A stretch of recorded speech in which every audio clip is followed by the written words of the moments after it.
Hello दोस्तों, आप सभी का स्टडी विद कॉन्सेप्ट चैनल पर बहुत बहुत स्वागत है। और दोस्तों, जैसा कि आप सभी जानते हैं कि हम हमारी इस महासीरीज के अंतर्गत आपकी काफ़ी तैयारी की अच्छी सहायता कर रहे हैं तैयारी में। और इसके अंतर्गत हमने काफ़ी चीज़ें आपके साथ चला रखी है, जिसमें आप बेसिक एंड स्टैटिक्स वाला पार्ट है वो आपको करवा रहे हैं हम। इसके अलावा इसमें करंट अफेयर्स करवा रहे हैं दोस्तों, ठीक है ना। इसके अलावा NCERT तो, और हाल ही में एक न्यू इनिशिएटिव नए अब मंडे से आएगा, जिसके अंतर्गत हम आपके घटना चक्र है, इस घटना चक्र को प्री के पॉइंट ऑफ व्यू से आपकी घटना चक्र, सारे सब्जेक्ट के घटना चक्र है, हिस्ट्री पॉलिटी ज्योग्राफी, 6 घटना चक्र की बुक है, उनको हम आपके साथ कंप्लीट करवाएंगे। और सबसे इंपॉर्टेंट पार्ट इसमें होगा कि घटना चक्र तो आप खुद भी अपने लेवल पर पढ़ रहे होंगे, लेकिन इसका जो सॉल्यूशन वाला पार्ट है और जो क्वेश्चन को सॉल्व करने का तरीका और उसके सॉल्यूशन को जो लिखने का तरीका है, समझने का तरीका है, वो आपके लिए ज़्यादा महत्वपूर्ण रहेगा। इसलिए दोस्तों, इसको अच्छे से रेगुलरली फॉलो करो। जो आपकी एग्जाम आ रही है उनके लिए 2023 की और 24 की जो भी एग्जाम्स आ रही है उनके लिए काफ़ी हेल्पफुल रहेगा। तो आज हम हमारी जो इंडियन इकोनॉमी की जो सीरीज थी, जिसमें हम इंडियन इकोनॉमी की लगभग 12 लेक्चर कंप्लीट कर चुके हैं अब तक दोस्तों। अगले 15 से 16 लेक्चरों में इसको कंप्लीट करने की पूरी कोशिश करेंगे और आशा है कि ये नवंबर में ही हम काफ़ी हद तक इसको कंप्लीट कर दें। तो उसी चीज़ में चल रही है। आज हमारे इंडियन इकोनॉमी के अंतर्गत हमारा जो टॉपिक है वो चल रहा है बैंकिंग सिस्टम। और बैंकिंग सिस्टम को अभी तक हमने समझा कि बैंक क्या है, किस तरीके से इकोनॉमी में काम करते हैं, और शेड्यूल्ड बैंक क्या है, गैर नॉन शेड्यूल्ड बैंक क्या है, ये सारी चीज़ें हमने समझा। इसके बाद 1991 में ऐसी क्या सिचुएशन हुई कि बैंकों की स्थिति खराब होने लगी, वो चीज़ें देखी। अब हम 90 के बाद जो हमने सुधार किए, 1990 में हमने काफ़ी सुधार किए, उन सुधारों को देखेंगे। तो उन सुधारों में एक सुधार बैंकिंग सिस्टम का था, तो बैंकिंग सिस्टम के सुधारों को देखेंगे, जिसमें एक महत्वपूर्ण समिति थी नरसिम्हन समिति। और दोस्तों, इस नरसिम्हन समिति ने बैंकिंग सेक्टर से संबंधित कुछ सुधार दिए, क्योंकि जो नरसिम्हन थे वो भारत के पूर्व RBI के गवर्नर भी थे, तो उनको बैंकिंग क्षेत्र में उनकी विशेषज्ञता को देखते हुए उन्हें नरसिम्हन समिति का अध्यक्ष बनाया गया था। और इस नरसिम्हन समिति द्वारा बैंकिंग क्षेत्र में सुधार के लिए मुख्य रूप से पहली रिपोर्ट पर नरसिम्हन समिति की रिपोर्ट फर्स्ट और रिपोर्ट सेकंड दो आधारों पर प्रस्तुत की गई थी, 1991 और 1998। दो आधारों पर यह रिपोर्ट प्रस्तुत की गई थी। और नरसिम्हन समिति ने 1991 में निम्न प्रकार की सिफारिश, इसने एक सिफारिश दी, कई रिकमेंडेशन करी थी कि हमें क्या करना चाहिए क्या नहीं करना, बैंकों की स्थिति किस तरीके से सुधारनी चाहिए, इनकी रिकमेंडेशन करी। इनकी रिकमेंडेशन को हमें समझाए। यहाँ से आपके प्रीलिम्स में क्वेश्चन आ सकते हैं, यहाँ से आपके मेंस में क्वेश्चन आ सकते हैं कि नरसिम्हन समिति कितनी हद तक, अगर हम बात करें तो बैंकिंग सुधार में सहायक रही। नरसिम्हन समिति का बहुत महत्वपूर्ण रोल रहा दोस्तों। तो अब देखते हैं इसमें सबसे पहले एक एक पॉइंट को समझना है, एक एक लाइन को समझना है। ये नोट सामान्य आपके टेलीग्राम चैनल पे ये सारी जो PDF है, जो बुक्स की PDF है, वो मैंने आपके साथ शेयर कर दिया। कुछ हमारे नोट्स है वो पहले पढ़े हुए थे, वो भी आपके साथ शेयर है, उनको आप सर्च करके देख सकते हैं। तो अब इनको देखते हैं सबसे पहले कि इसने पहली सिफारिश की कि बैंकों का अब कोई राष्ट्रीयकरण नहीं होगा। ध्यान रखना, यानी कि अब कोई प्राइवेट बैंक सरकारी बैंक में कन्वर्ट नहीं किया जाएगा, ये बात बोली।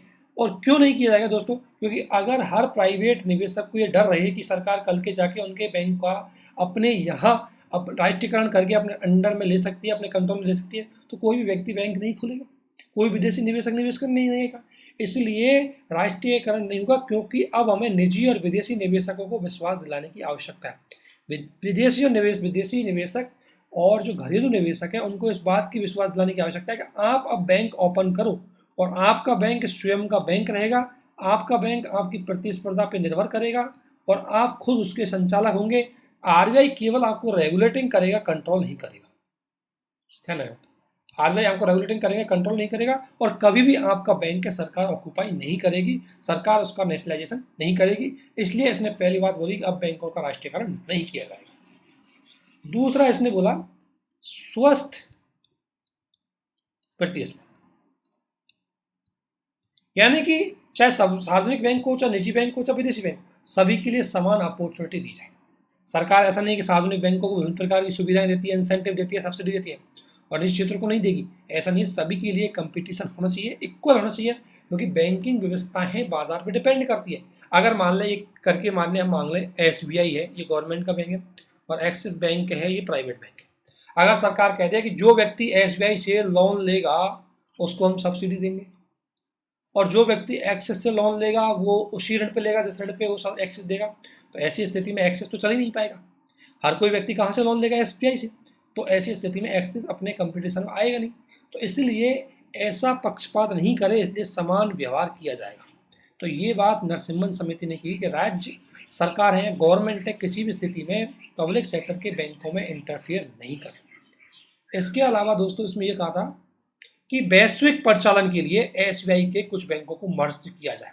आपको पता है एसबीआई के पहले एसबीआई प्लस 7 इसके अलाइड बैंक थे, सब्सिडरी बैंक, उनको मर्ज करने की बात बोली। और नरसिम्हन समिति एक सिफारिश थी कि भारत में बैंकों का विलय करके 4 से 5 शक्तिशाली सुदृढ़ बैंक बनाए जाए।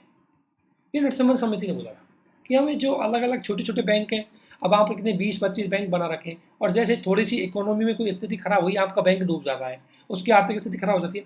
इसलिए बैंक को उसका यानी कि उसकी कैपिटल इतनी बड़ी हो कि छोटी मोटी मंदी से उसको कोई प्रभाव नहीं पड़े। उसकी कैपिटल इतनी बड़ी हो कि अगर कोई व्यक्ति थोड़ा बहुत 2-4% लोग व्यक्ति अगर उसका लोन चुकाए भी नहीं तो बैंक पे कोई प्रभाव नहीं पड़े। ऐसी स्थिति के लिए दोस्तों, ऐसी स्थिति के लिए ये बात बोली गई थी। तो इन्हीं चीज़ों को ध्यान में रखते हुए नरसिम्हन समिति ने बोला कि बैंकों का विलय किया जाए।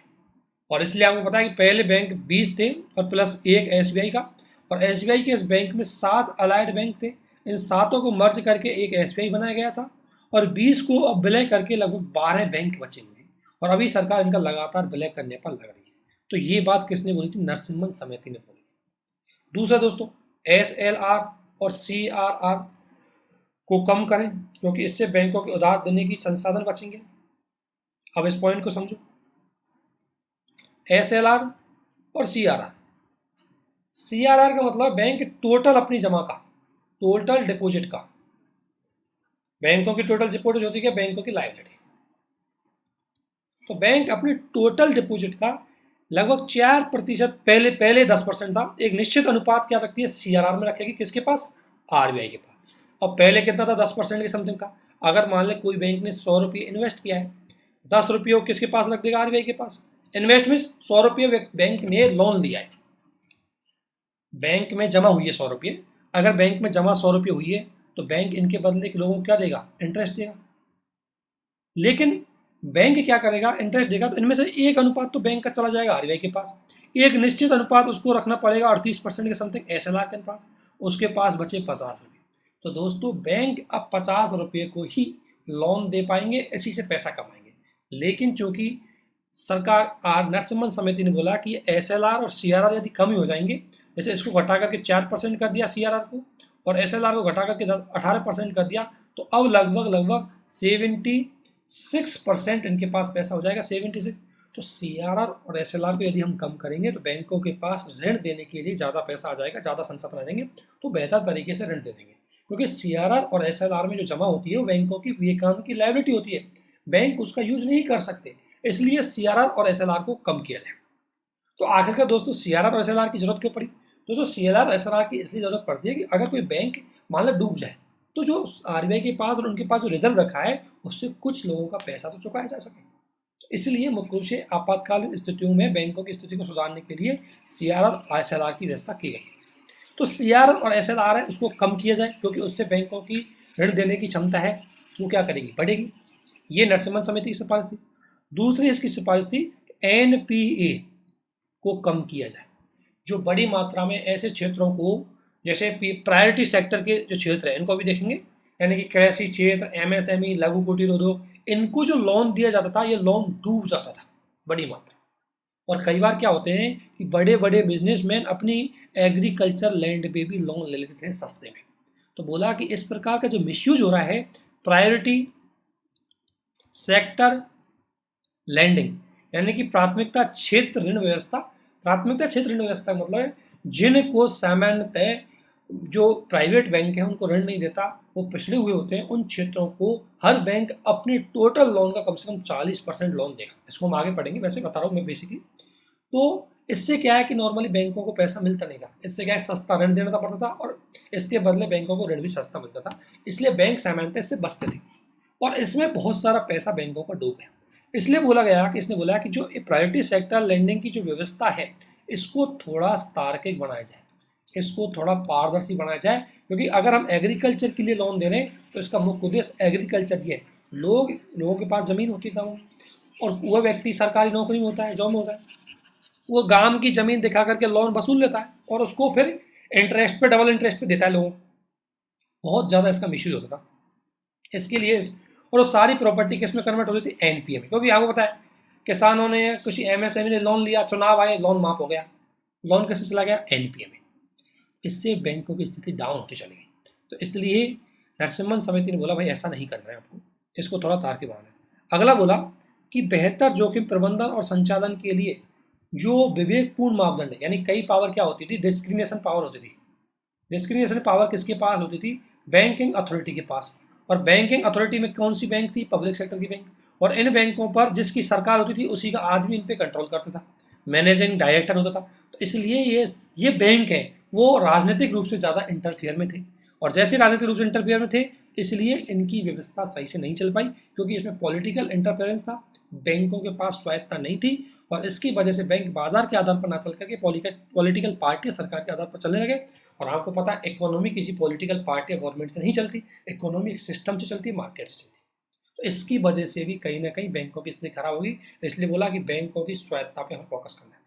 दूसरा, ब्याज दरों को नियंत्रण, यानी कि पहले क्या है कि ब्याज दरें हैं CRR, सॉरी ये जो repo rate, reverse repo rate, इनको कंट्रोल करती थी सेंट्रल गवर्नमेंट। अब बोला कि सेंट्रल गवर्नमेंट इनको कंट्रोल नहीं करेगी, बल्कि आरबीआई है वो मार्केट के आधार पर इनको डिसाइड करेगी। यदि मान लो मार्केट में ऋण महंगा करना है आरबीआई को, तो CRR, SLR और repo rate, reverse repo rate को क्या करेगी, बढ़ा देगी। ये मार्केट पर डिपेंड करेगा, ना कि किसी सरकार पर। इसलिए इनको सरकार के कंट्रोल से बाहर कर दिया। इसके अलावा इसने एक सिफारिश और दी कि जो मान लो बैंकों का पैसा फंसा हुआ है, जैसे बैंकों को पैसा फंसा हुआ है, जो लोन फंसा हुआ है, मान लो किसी कंपनी ने लिया, ये कंपनी डूब गई, तो इसको बैंक ने जो लोन दिया ये बैंक भी कमजोर हो गया, ये एनपीए हो गया।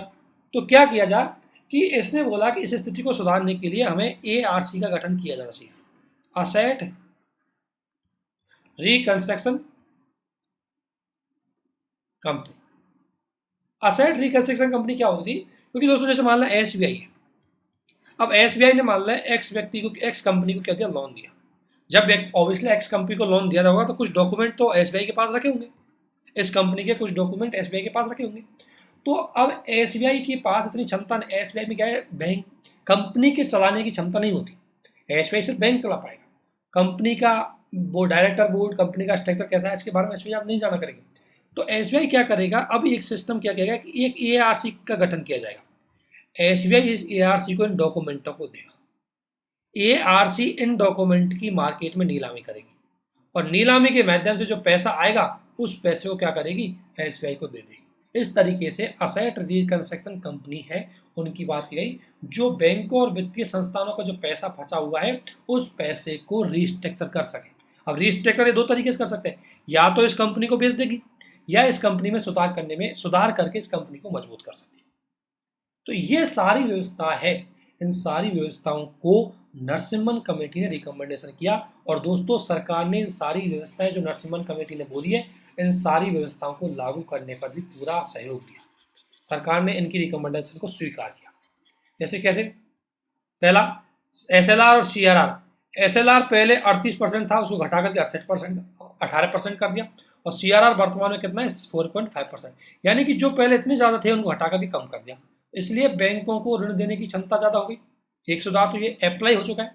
यहाँ तो रिकमेंडेशन थी, यहाँ उनको सरकार द्वारा प्रैक्टिकली यूज करने लगे। दूसरा, इसके अंतर्गत सार्वजनिक क्षेत्रों की बैंकिंग स्थिति को देखने के लिए उनको शेयर मार्केट में रजिस्टर कर दिया। अब शेयर मार्केट में जो बैंक है वो कैसे काम कर रहा है उसकी परफॉर्मेंस दिख जाएगी। अगर उसका शेयर बढ़ा है इसका मतलब उसकी परफॉर्मेंस अच्छी है, अगर घटा है तो उसका परफॉर्मेंस उसकी परफॉर्मेंस क्या खराब है। दूसरा, इसने बोला निजी क्षेत्रों को बुलाया जाए, तो हमने निजी क्षेत्रों को लाइसेंस दिए, जिसमें एक्सिस बैंक की बात हुई है, जिसमें आप देख सकते हो HDFC बैंक आया। इन बैंकों को हमने क्या दिया, लाइसेंस सुविधाएं प्रोवाइड करवाई, निजी क्षेत्र की बैंकों की भागीदारी बढ़ी है, विदेशी बैंकों की भागीदारी बढ़ी है। तो इससे क्या है, एक स्वस्थ एवं समान प्रतिस्पर्धा को बढ़ावा मिला है। किससे? इससे। तो हमने बहुत सारे काम किए। इसके अलावा एसबीआई के जितने भी बैंक थे उनका क्या कर दिया हमने? मर्जिंग कर दिया।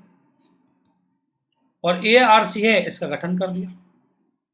ठीक है, तो ये जो सारी बातें थी, इन सारी बातों की अगर मैं बात करूं तो हमने जो नरसिम्हन कमेटी ने जो रिकमेंडेशन दी उसमें काफ़ी रिकमेंडेशन को सरकार द्वारा मान लिया गया और इसी वजह से आज हमारी बैंकिंग स्थिति काफ़ी हद तक मजबूत है। इसके बाद आता है बैंकिंग समेकन।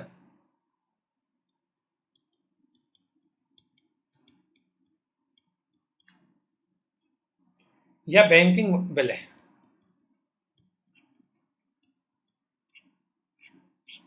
ये दोनों टेक्निकली अगर छोटा सा डिफरेंस देखें तो दोनों अलग तो हैं, लेकिन कॉमनली ये दोनों एक ही है। इनका एक ही उद्देश्य है बैंकों का विलय करके कुछ मजबूत बैंकों का निर्माण करना। यानी कि आपको पता है कि जो ये नरसिम्हन समिति, इस नरसिम्हन समिति ने सिफारिश की कि हमें बैंकों का विलय करके तीन बड़े शक्तिशाली बैंक भारत में हमें बनाए जाने चाहिए, जो अंतर्राष्ट्रीय स्तर पर जबरदस्त तरीके से क्या कर सके, मजबूती दिखा सके। दोस्तों एक चीज आपको मैं बता देता हूँ, 2021-22 का या 2021-22 का एक इकोनॉमिक सर्वे था। इस इकोनॉमिक सर्वे ने एक बात बोली, सॉरी 2021 का था। इस इकोनॉमिक सर्वे ने एक बात बोली थी, 2021 के इकोनॉमिक सर्वे ने, इसने ये कहा था कि अगर किसी देश का डेवलपमेंट करना है और वो देश को टॉप इकोनॉमी में लाना है तो उसके बैंक है वो टॉप 100 बैंकों के अंतर्गत, यानी कि टॉप 100 टॉप 10 बैंकों में होने चाहिए।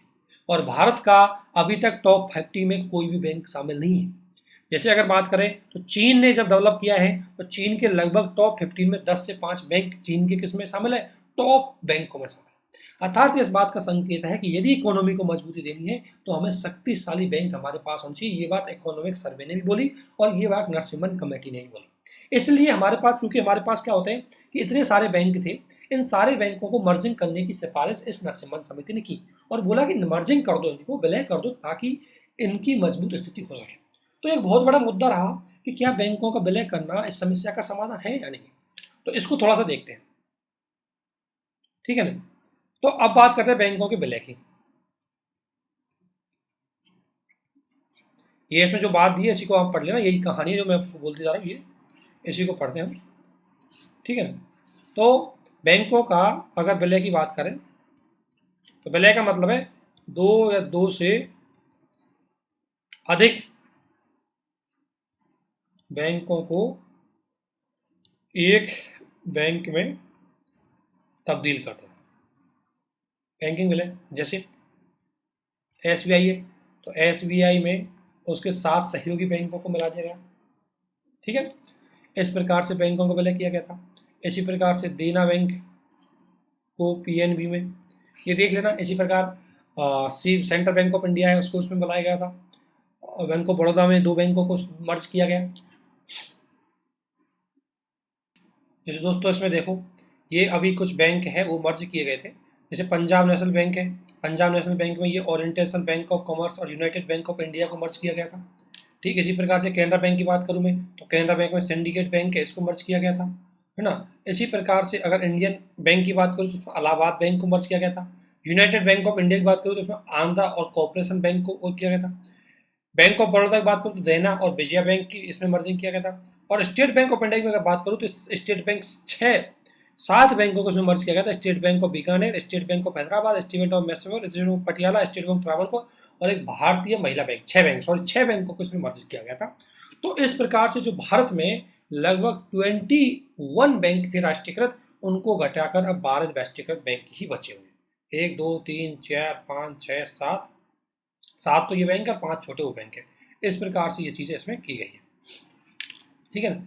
तो बैंकों का अगर बात करें तो बैंकों का विलय हमने इस तरीके से किया है, लेकिन आखिरकार इस बैंकों के विलय के फायदे क्या है।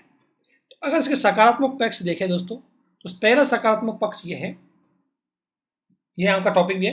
पहला सकारात्मक पक्ष इसमें देखें, यहीं से मैं आपको बताता रहा हूँ एक एक हेडिंग को, इसको ध्यान से देते जाना।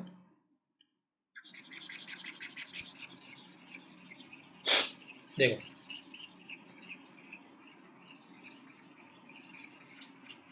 पहला ये, पहला है कि पैमाने का निर्माण करना, यानी कि दोस्तों अगर बात करें हम पैमाने का, यानी कि इनकी कैपिटल को बढ़ाना।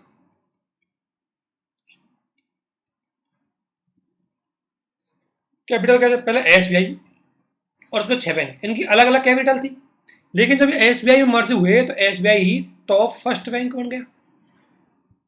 जब एसबीआई में 6 बैंक मर्ज हुए तो एसबीआई की कैपिटल टॉप फर्स्ट हो गई थी। ठीक है, ये लिखा हुआ है एसबीआई ने अपने 5 सहयोगियों और भारतीय बैंक महिला बैंक के साथ विलय किया जो खराब स्थिति से जूझ रहे थे। तो अब इससे एसबीआई की स्थिति और ज्यादा मजबूत हो गई क्योंकि उसके पास असेट ज्यादा है। दूसरी बात, जोखिम लेने की क्षमता कम करना। दोस्तों अगर कोई बैंक छोटा है तो उसकी असेट कम होती है, असेट कम होती है तो रिस्क ज्यादा होती है, और रिस्क ज्यादा होगी तो थोड़ी सी अर्थव्यवस्था में कुछ गड़बड़ी हुई और बैंक डूबने लग जाए, इसलिए जोखिम को कम करना। तीसरा है ऑपरेशन कॉस्ट को मजबूत करना। अगर हम बात करें तो कई बार ऑपरेशन कॉस्ट ज़्यादा हो जाती है। जैसे अगर मैं बात करूं, जैसे एक ही सिटी है, इस सिटी में एक ब्रांच एसबीआई की भी थी और एक ब्रांच एसबीबीजे यानी कि state bank of Bikaner Jaipur की भी थी। अब क्या हुआ कि यहाँ इसके भी आदमी लगे हुए हैं, इसमें भी आदमी लगे हुए हैं, जबकि अगर इन दोनों को मिलाकर के एक ब्रांच में हम कन्वर्ट कर दें तो भी सारे लोग उसमें आ सकते हैं ग्राहक। तो इसलिए इसकी जो अनावश्यक कॉस्ट हो रही थी बच जाएगी, तो इसलिए इनकी ऑपरेशन कॉस्ट है वो मजबूत होगी।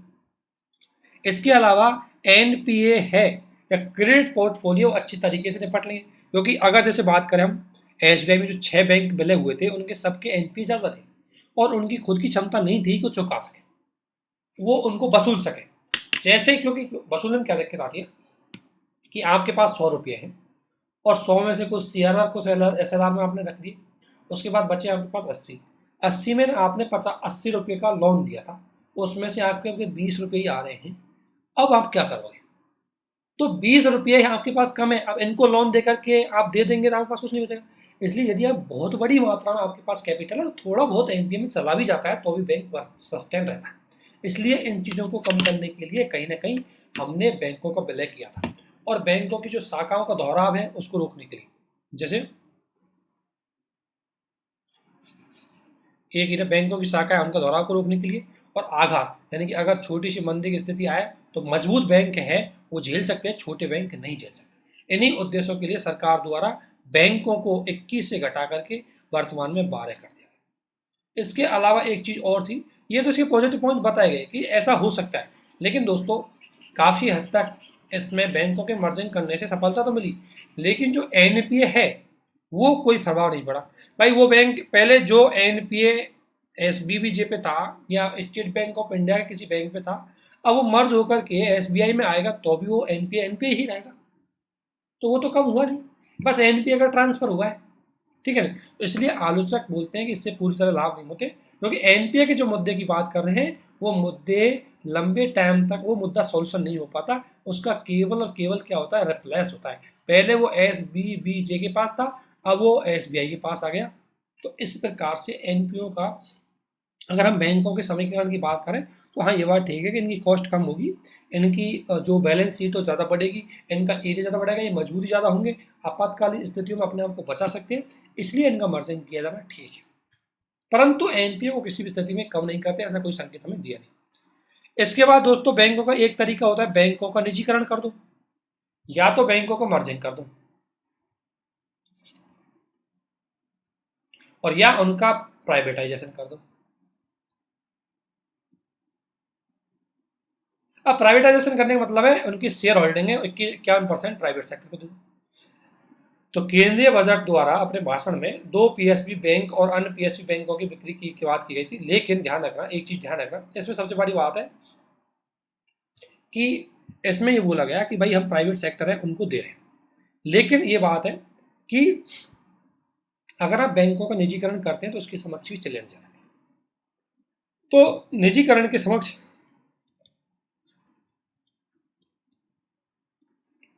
चुनौतियां, या एक बात मैं बोलूं चैलेंजेस, या मतलब सीमाएं, इनकी सीमाएं।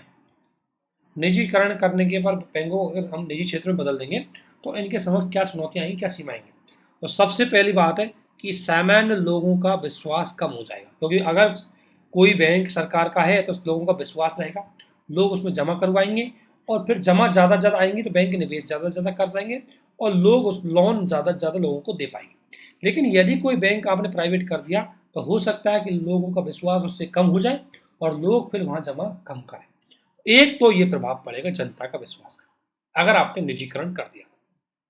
दूसरी दोस्तों, जब 1969 में हमने बैंकों का राष्ट्रीयकरण किया था तो इसका मुख्य उद्देश्य था कि हम छोटे शहरी क्षेत्र और ग्रामीण क्षेत्रों में शाखाएं खोलें। लेकिन कोई बैंक ग्रामीण क्षेत्रों में ब्रांचेज नहीं खोलना चाहेगा, स्पेशली प्राइवेट बैंक, क्योंकि उसको लाभ नहीं होगा। तो यदि आप निजीकरण कर देंगे तो हम वित्तीय समावेशन से भी दूर हो जाएंगे, इसमें चुनौती आ जाएगी। लिख लेना, जो पॉइंट बोलते जा रहा हूं दोस्तों उनको जरूर लिखो। वित्तीय समावेशन को चुनौती आ जाएगी। फिर जन कल्याण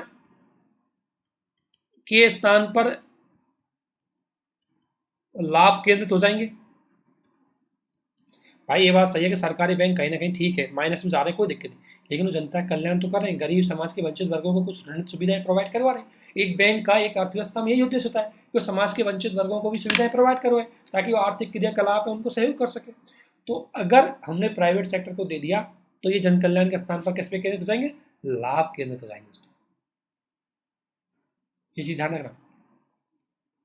इसके अलावा इसमें बैंक बड़ी मात्रा में लोगों को रोजगार सृजन करते हैं, और अगर प्राइवेट सेक्टर में कर दिया तो रोजगार की वजह बिजनेसमैनों को ज्यादा देंगे, सेल्फ एम्प्लॉयमेंट को कम देंगे। इसके अलावा अगर आप बताएं, प्रधानमंत्री जनधन योजना के अंतर्गत हमने 42 करोड़ जो अकाउंट खुले हैं सामान्य जनता के, अगर आपने प्राइवेट कर दिया तो लोग उनको अहमियत ही नहीं देंगे। प्राइवेट बैंक कभी कम छोटे मोटे आदमियों को घुसने नहीं देता, और इसीलिए बोला गया कि सरकारी बैंक केवल सामान्य लोगों की behनीय कीमतों पर चीजें प्रोवाइड करवाते हैं। तो अगर हम निजीकरण करेंगे तो कहीं ना कहीं निजीकरण पूरी तरह सही नहीं।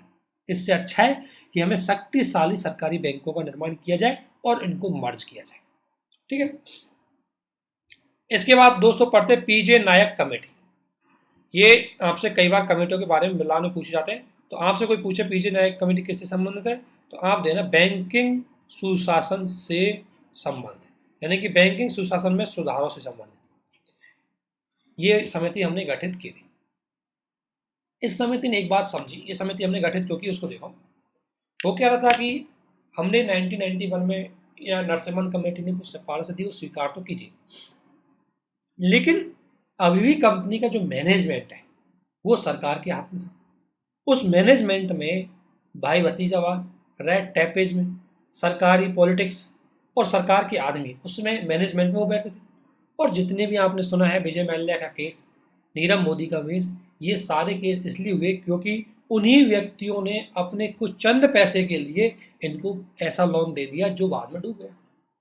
तो जब गवर्नमेंट का इंटरफियर ज़्यादा होगा, पॉलिटिक्स जब बैंकों में ज़्यादा इंटरफियर करेगी तो बैंकों की स्थिति खराब हो जाएगी, क्योंकि वो तो अपने लाभ के हिसाब से लोन देते हैं।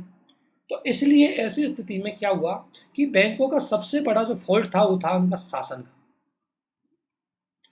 और शासन के फॉल्ट को सुधारने के लिए फिर पीजे नायक कमेटी का गठन किया गया, और पीजे नायक कमेटी ने बैंकिंग इस कमेटी का गठन आरबीआई द्वारा किया गया था। बैंकों में शासन संबंधी मुद्दे हैं उनके सुधार के। आरबीआई ने बोला कि बैंकों का जो एडमिनिस्ट्रेशन है वो अच्छे से काम नहीं कर रहा है, इसलिए इनके सुधार से संबंधित आप पहले देखो, पढ़ो, समझो, उसके बाद रिकमेंडेशन दो। तो फिर इस पीजे नायक कमेटी के द्वारा बैंकों के सुधार से संबंधित कुछ रिकमेंडेशन दी गई थी, जिसमें पहली रिकमेंडेशन इसकी ये थी कि सरकार को पीएसबी में अपनी हिस्सेदारी 50% से कम कर देनी चाहिए, अर्थात इसका निजीकरण एक तरीका है, यानी हिस्सेदारी कम कर दो, 49% तक कर दो, ताकि जो मैनेजमेंट है वो मैनेजमेंट सरकार के कंट्रोल से बाहर हो जाए, तो सरकार से क्या हो जाए, स्वायत्त हो जाए। एक बात कुछ नहीं हो रही, ये याद रखना दोस्तों। स्टेटमेंट में आते हैं पीजे नायक कमेटी ने क्या रिकमेंडेशन दी, कौन सी रिकमेंडेशन सही है। यूपीएससी ने पीजे नायक कमेटी संबंधित प्रीलिम्स में क्वेश्चन पूछा था। जैसे ही ये बैंकिंग टॉपिक खत्म होगा हम क्वेश्चन भी सॉल्व करेंगे।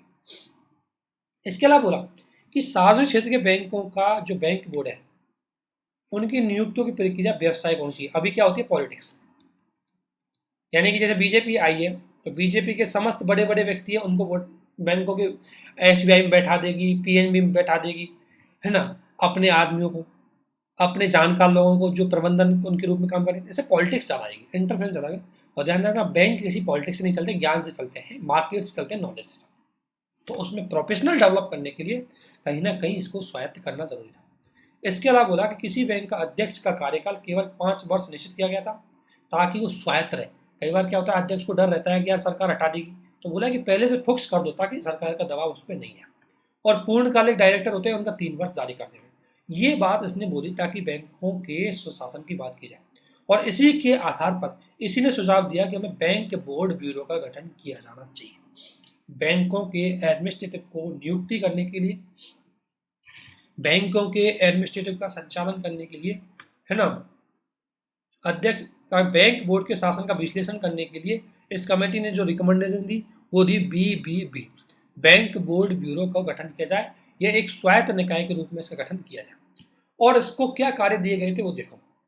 सार्वजनिक क्षेत्र के बैंकों तथा वित्तीय संस्थानों के जो लीडर होते हैं, जो उनके CEO होते हैं, जो उनके अध्यक्ष होते हैं, उनकी क्या करेगी, अपॉइंटमेंट करेगा। ये क्वेश्चन यूपीएससी ने पूछा था।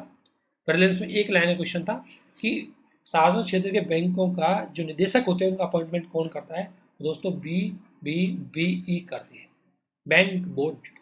ये स्टेटमेंट है, क्वेश्चन आया है यूपीएससी।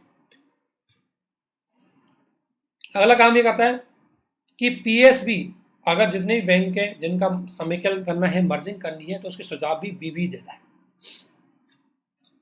रणनीतिक विकास और पूंजी एकत्रित करने में बैंकों को सहायता भी PBBS देता है। ये बहुत, इसमें क्या होता है, बहुत ज़्यादा प्रोफेशनल लोगों को इसमें शामिल किया गया।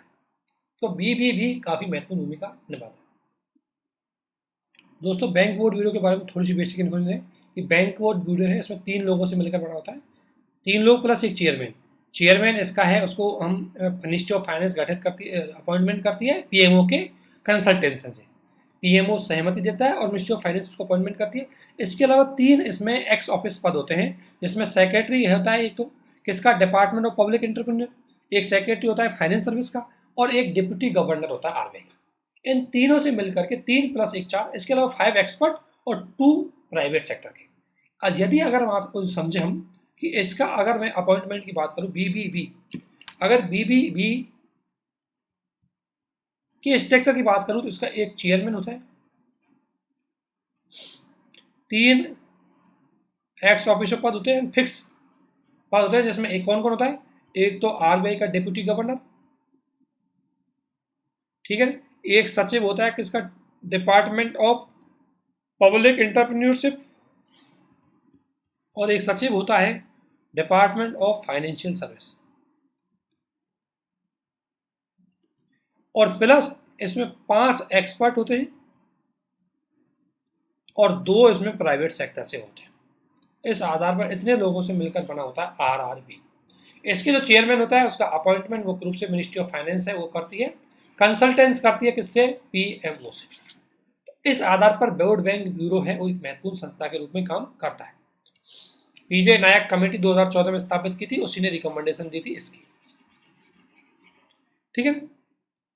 और बोर्ड बैंक ब्यूरो का मुख्य उद्देश्य यह है कि ये पब्लिक सेक्टर के बैंक हैं उनको कॉम्पिटिटिव बनाए, उनको प्रोफेशनलिज्म बनाए, ताकि व्यवसायिक चक्र में वो अपनी जोखिम को अच्छे से मैनेज कर सके। अब दोस्तों एक व्यापार चक्र हमने पढ़ा होगा, मैं थोड़ा सा समझा देता हूँ। बिजनेस साइकिल क्या होता है, ये इकोनॉमी का एक चक्र होता है दोस्तों। जैसे कोई इकोनॉमी है, जैसे मान लें हम कोविड-19 से लेते हैं, जैसे कोविड-19 आया,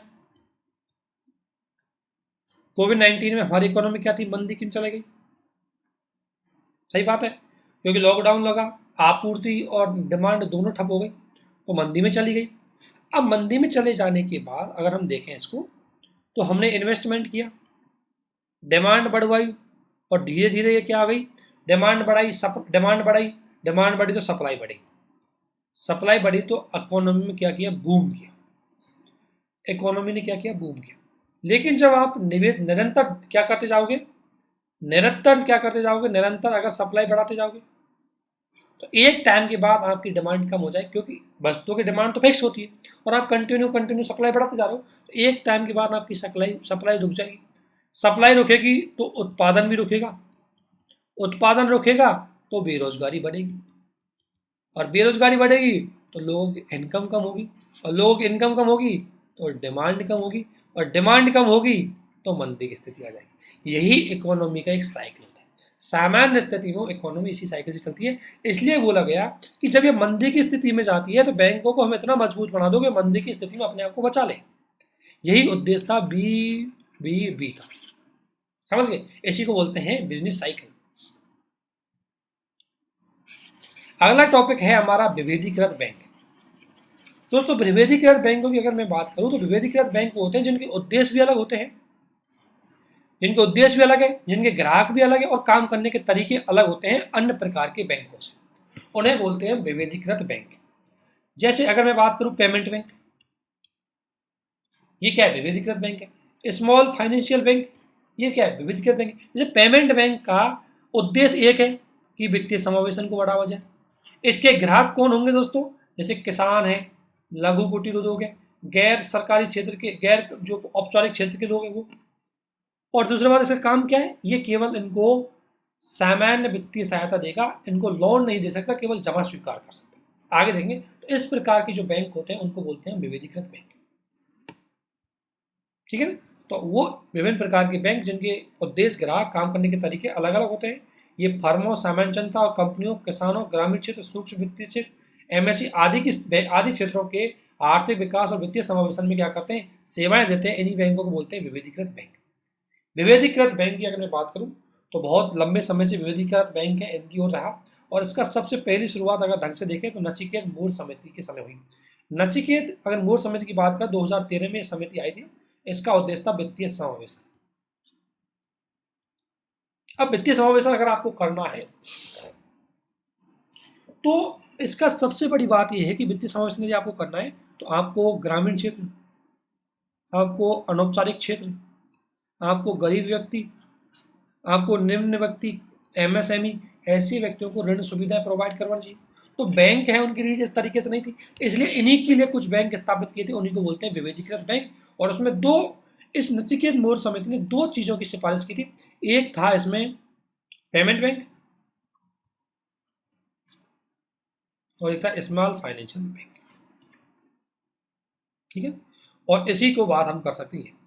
तो स्मॉल फाइनेंशियल बैंक है, छोटे बैंकों का भुगतान मुख्य रूप से ये इसी के अंतर्गत है। जो छोटे लोगों को, जो छोटे किसानों को, छोटे व्यापारियों को, अनफॉर्मल सेक्टर के व्यापारी इनको क्या कर सकता है? लोन सुविधाएं प्रोवाइड करवाता है। अब देखते हैं हम, ये देखो ये एरिया स्मॉल फाइनेंशियल बैंक है। इनकी रिकमेंडेशन किसने करी थी? नचिकेत मूर समिति ने। ठीक है, और ये क्या है कि कॉमर्शियल बैंकों से एकदम अलग बैंक है। ये क्या करते हैं? ध्यान रखना, छोटे, सीमांत, छोटी व्यवसाय इकाई और असंगठित क्षेत्रों की जो इकाइयां होती हैं उनको क्या देते हैं? ऋण देते हैं। तो इनका ग्राहक कौन होता है? ये ध्यान रखना। एक तो ग्राहक कौन होता है? छोटे एवं सीमांत किसान, छोटे व्यवसायी, असंगठित क्षेत्र, रिक्शे चलाने वाला है, दुकानदारी करने वाला है, इनफॉर्मल सेक्टर की जितनी भी इंस्टीट्यूट है, वो गांवों में छोटी दुकान है, कोई बड़ा शॉप है, कोई अनरजिस्टर्ड शॉप है, उनको, और MSME, छोटे MSME, उनको लोन की सुविधा प्रोवाइड करने वाली संस्था का नाम है स्मॉल फाइनेंशियल बैंक। क्यों? क्योंकि सब्सिडी, इसमें सरकार का हिस्सेदार है, सब कुछ सब्सिडी भी दी जाती है, इसलिए इनको रीच करने के लिए। क्योंकि दोस्तों कॉमर्शियल बैंकों का एक खास बात होती है कि वो केवल लाभ के लिए और बड़े लोगों को लोन देते हैं, बड़े बिजनेसों को लोन देते हैं, जबकि स्मॉल फाइनेंशियल बैंक छोटे लोगों को या छोटी संस्थाओं को ऋण देने के लिए लाएगा। तो ये लाइन आपको याद रखनी है कि ग्राहक कौन होता है। पहली कंडीशन, क्वेश्चन यहीं से आता है। दूसरा, ये कंपनी अधिनियम में तो 1956 कंपनी अधिनियम के अंतर्गत आते हैं, ये निजी और प्राइवेट कंपनी हो सकते हैं। और दूसरी बात, इनको बैंकिंग विनियमन अधिनियम 1949 से लाइसेंस लेना पड़ता है। तो ध्यान रखना, किसके अंतर्गत आता है? 1956 के कंपनी एक्ट के अंतर्गत। लाइसेंस किससे लेना पड़ता है? 1949 के बैंकिंग रेगुलेटिंग एक्ट से लेना पड़ता है। और सबसे बड़ी बात है कि इन्हें भारतीय रिजर्व बैंक अधिनियम 1934 के नियमों का भी कुछ अनुपालन करना पड़ता है। तो ये चीज आपको ध्यान रखना है कि इन पे कंट्रोल तो, लाइसेंस तो इनको RBI ही देती है, लेकिन ये कोई व्यक्ति के हो सकते हैं या किसी कॉर्पोरेट हाउस के हो सकते हैं या ट्रस्ट के हो सकते हैं, उनके द्वारा इनको बढ़ावा दिया जाता है। पेमेंट बैंक, ठीक है, जैसे अब पेटीएम हो गया, एयरटेल होगा, IPB, सॉरी ये तो स्मॉल फाइनेंशियल बैंक की बात कर रहा हूँ मैं। तो स्मॉल फाइनेंशियल बैंकों के ये ग्राहक होते हैं दोस्तों, ध्यान रखना, ये रजिस्ट्रेशन होता है इनका।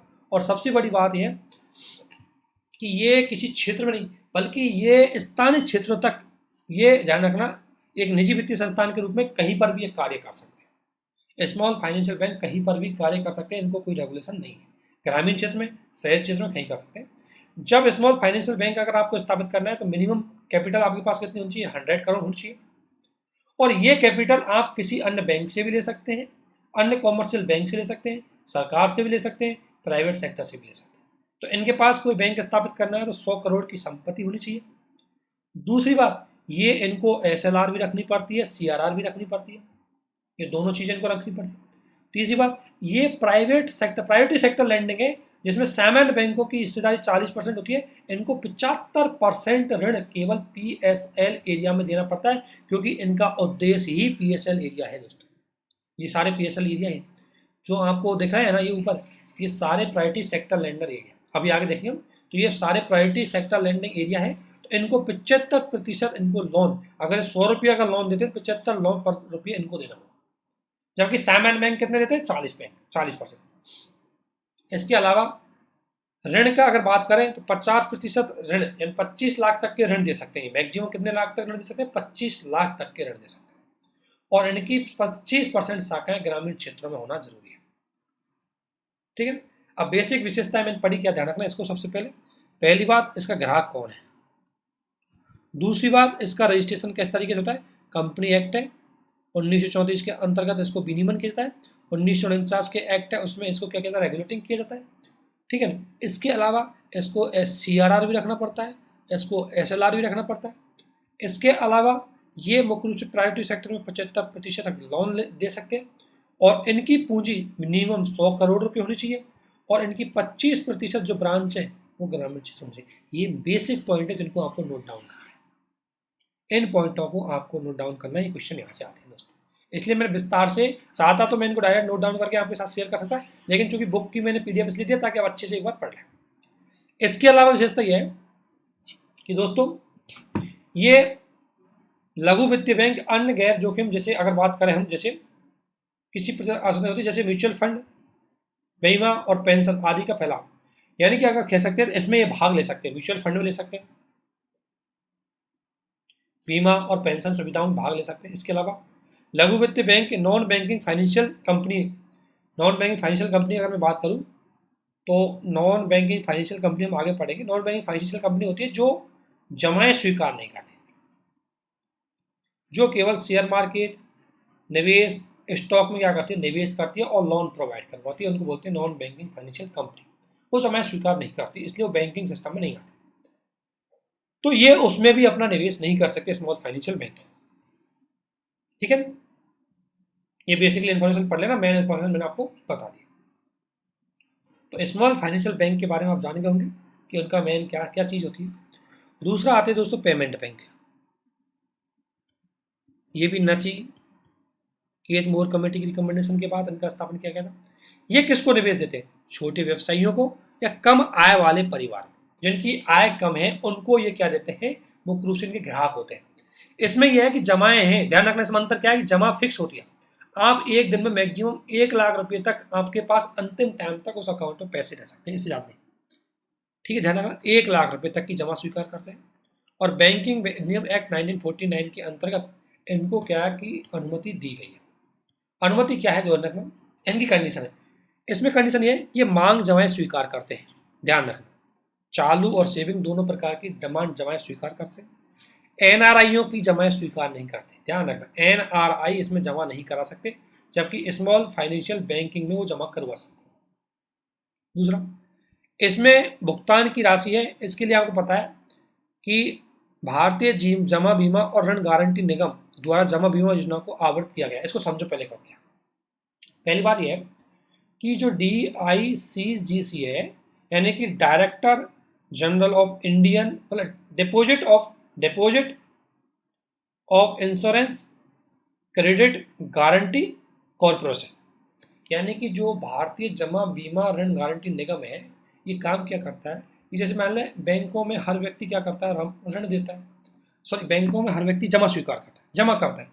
अब इसमें क्या है कि उस जमा का एक निश्चित अमाउंट पे क्या होता है, उसका बीमा होता है कि अगर ये बैंक डूब भी गया तब भी इसके बदले इसको एक फिक्स अमाउंट वापस मिल जाएगा। पहले ये फिक्स अमाउंट 1 लाख रुपये था, अभी इसको बढ़ा करके 5 लाख रुपये तक अधिकतम कर दिया, ध्यान रखना। अब अगर आपने बैंक में कितने ही रुपये, जैसे मान लें अगर आपने 10 लाख रुपये बैंक में जमा किया, बैंक डूब गया, तो आपको मैक्सिमम 5 लाख रुपये ये DICG संस्था दे देगी। एक तरह से आपका इंश्योरेंस टाइप में होता है। जब आपकी रिस्क देखता है कि अगर आपने किसी बैंक में जमा करवाया, रुपये डूब गए, तो ध्यान रखना जहाँ जहाँ बैंकों में जमा होती है वहाँ पर ये फैसिलिटीज प्रोवाइड होती है। चूंकि पेमेंट बैंक में भी रुपया जमा होते हैं, इसलिए यहाँ पर भी ये फैसिलिटीज प्रोवाइड होती है। इसमें आप मैक्सिमम जैसे क्या करते हो, 1 लाख रुपये इसमें क्या कर सकते हो, जमा करवाते हो। दिन के एंड में 1 लाख रुपये आपके अकाउंट में रहेंगे। चाहे सुबह 10 बजे से लेकर के शाम के 5 बजे तक बीच में आप कितने ही लाख रुपए का ट्रांजेक्शन कर सकते हो, लेकिन शाम को आपके अकाउंट में 1 लाख रुपये ज़्यादा नहीं रह सकते। ठीक है। दूसरी इसकी कंडीशन क्या है कि ये सावधि जमा, फिक्स जमा स्वीकार नहीं करती। ये केवल क्या करते हैं, करंट और सेविंग जमा स्वीकार करते हैं। उधार नहीं देते, ये इनकी शर्त है। पेमेंट बैंक उधार नहीं देते, स्मॉल फाइनेंशियल बैंक उधार देते हैं। ये जब पेमेंट, ये ATM और डेबिट कार्ड जारी करते हैं, लेकिन उधार नहीं देते, इसलिए ये क्रेडिट कार्ड जारी नहीं करते, क्योंकि इनकी जो क्षमता है वो कम होती है, इसलिए लोन नहीं दे सकते। इनका उद्देश्य है कि छोटी छोटी जमाएं स्वीकार करो और लोगों को थोड़ी बहुत वित्तीय सुविधाएं प्रोवाइड करो। इनका SLR होता है और इनके पास जो जमा होती है वो 75% जो न्यूनतम जमा है वो 1 साल से कम की अल्पकालीन ट्रेजरी में होनी चाहिए, अल्पकालीन जो गवर्नमेंट सिक्योरिटी होती है उनमें, और 25% है वो ये चाहे तो खुद अपने यहाँ से कर सकती है या किसी अन्य कॉमर्शियल बैंक से ले सकती है। यानी कि अगर मैं बात बोलूँ, थोड़ा समझो, 100 रुपये अगर इन्होंने निवेश किए तो 75 रुपये तो इनके पास वो होंगे जो इन्होंने निवेश किए या लोन लिया है कहाँ से, शॉर्ट टर्म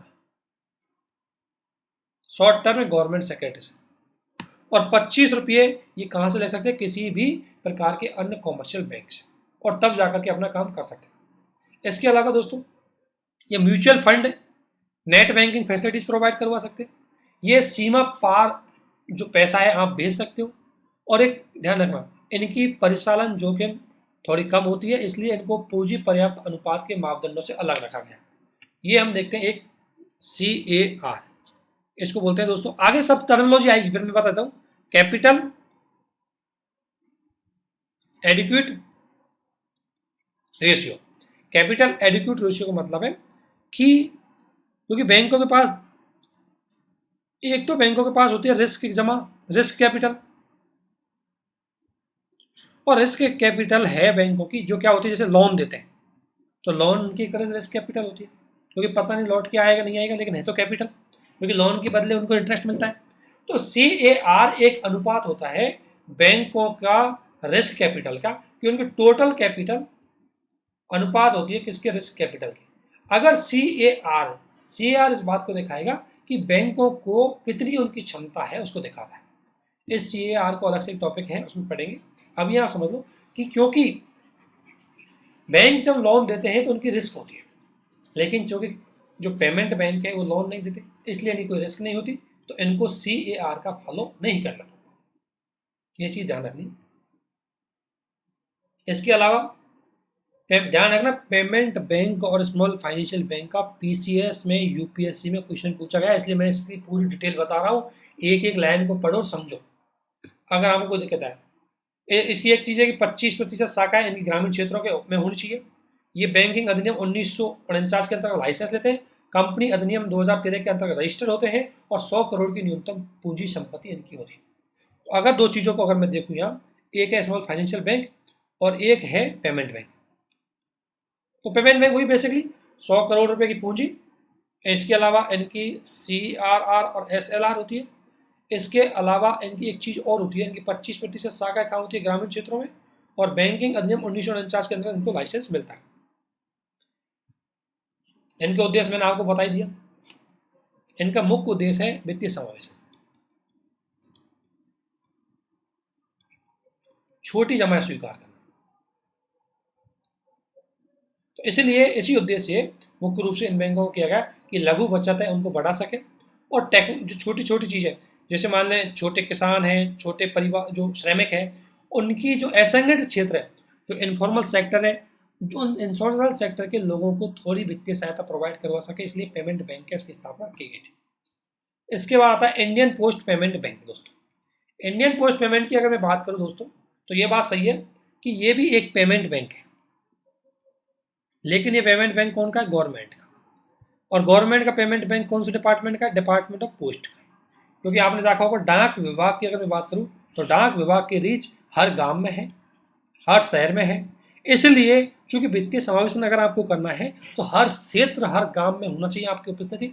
इसलिए डाक विभाग को ही एक पेमेंट बैंक के अंतर्गत शामिल कर दिया गया ताकि वो वित्तीय सहायता है ग्रामीण क्षेत्र तक पहुंचा सके। इसलिए 100% की इक्विटी के साथ इंडियन पोस्ट पेमेंट की शुरुआत किया गया था। ठीक है, इसका उद्देश्य जो इतने डाकघर हैं यहाँ पर इन बैंकिंग सेवाओं को घर घर तक पहुंचाया जाए। और आप देख सकते हैं इसमें पहले 2018 में इसका क्या हुआ, निर्माण हुआ, सितंबर 2018 से चालू हो रहा है। और इसका उद्देश्य था कि लोगों को ज़्यादा वित्तीय साक्षरता दे, क्योंकि लोगों तक गांव गांव में जुड़े उनको पैसा दे। और इसका सबसे महत्वपूर्ण बात यह है कि पैसा दे करके उनको बताएं कि उनको कौन कौन सी सेवाएं मिल रही है, डीबीटी मिल रही है, पेंशन मिल रही है, इंश्योरेंस सुविधा मिल रही हो। भुगतान को इतना ईजी बताया गया है कि अगर जैसे मान लें नॉर्मल बेचारे डेली वेजेस का कोई आदमी है, अगर वो एक दिन मजदूरी काम नहीं करने गया तो उसको 500 रुपये नहीं मिलेंगे, और उससे 10 किलोमीटर दूर क्या है बैंक है। अब वो ये तो उसके पास दो ऑप्शन है, अगर उसको बैंक से पैसे निकालने हैं तो उस दिन मजदूरी नहीं जाएगा, अब बेचारे की मजबूरी है। अगर वो पैसे निकालने जाए तो उसको बैंक से पैसे निकालने जाएगा तो वहाँ मजदूरी छोड़नी पड़ेगी। तो इसलिए चूंकि बैंक उनकी रुचि नहीं है, इसलिए वहाँ पर क्या है कि अब आपको पता है पोस्ट ऑफिस गाँव में ही रहती है, और गाँव में जाकर के 10 मिनट में पैसा निकाल के ले आएगा, या गाँव में डाकिया खुद उसके घर ही पैसा दे के आ जाएगा। इस प्रकार उसकी रीच आसान हो गई। इसमें स्कूलों में स्कॉलरशिप करवाना, डीबीटी के अंतर्गत पेंशन दिलवाना, घर घर जाकर के पेंशन दे सकता है हम पेमेंट बैंक से। वित्तीय समावेशन ऑब्वियसली लोगों को ये सारी फैसिलिटीज पहुंच सका है, आसान पहुंच है, क्योंकि हर जगह इसका नेटवर्क है, तो हर जगह पहुंच इसकी है। अगला हमारा टॉपिक है क्षेत्रीय ग्रामीण बैंक। इसको हम नेक्स्ट वीडियो में देखेंगे दोस्तों। अभी इस वीडियो कहीं समाप्त करते हैं। तो आपने एक चीज़ देखी होगी, बैंकों में बहुत सारा, देखो बैंकिंग टॉपिक हम इसमें पढ़ रहे हैं, ज़्यादातर फैक्चुअलिटी पे ज़्यादा डिपेंड है, तो इसकी बहुत सारी चीज़ें हमने देखी है। ठीक है,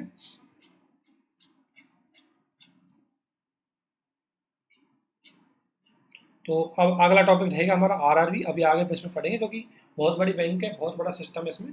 तो आपसे रिक्वेस्ट है कि इन वीडियोज़ को देखें, समझें, जो भी कोई भी डाउट हो वो समझें। ये पूरी बुक मतलब मैंने नोट्स इसलिए शेयर किया कि इसमें एक एक लाइन को आप पढ़ें, ताकि आपके पास इन्फॉर्मेशन अवेलेबल है, क्योंकि फैक्चुअल इन्फॉर्मेशन इसमें ज़्यादा है, और यहीं से क्वेश्चन स्टेट पीसीएस में यूपीएससी में पूछे जाते हैं। श्योरिटी के साथ कह रहा हूँ कि आपके सारे क्वेश्चन सही होंगे बैंकिंग से। मैं प्रीवियस क्वेश्चन भी आपके साथ शेयर करूँगा जब ये टॉपिक खत्म हो जाएगा। तो इसी के साथ इस वीडियो को हम यहीं समाप्त करते हैं। आपको हमारे साथ बने रहने के लिए बहुत बहुत धन्यवाद। Thank you.